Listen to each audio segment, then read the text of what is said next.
All right, guys, in this video, I'm going to show you how to access the 3D view. So one of the great things about Revit is you're creating floor plans, you're creating elevations, but you're also creating a 3D model all at the same time, right, in real time. So to access the 3D model, you go to View, you go to 3D View.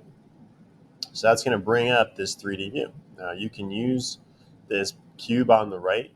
You can click on the corners and it'll rotate around your 3D model wherever you put your mouse. So if you put your mouse on the middle, it'll zoom to that location. So next I want you to take a look down on the bottom of your screen.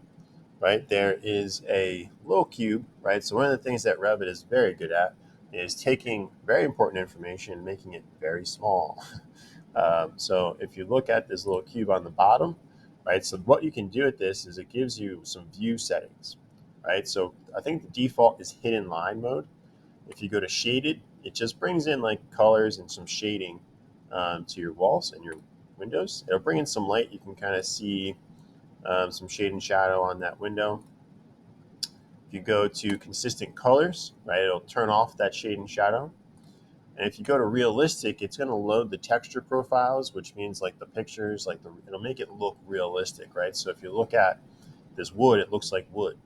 If you go back to shaded, there's no wood texture or wood image there, right? So turn back on realistic and it loads that wood.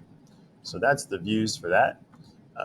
So I hope that's helpful to you. So then you can orbit around and get a more, it's like the realistic view really helps you understand um, what you're looking at, right? So I can see from looking at this window, this white is actually the exterior. So I'm going to click on that door, and then I'm going to flip it.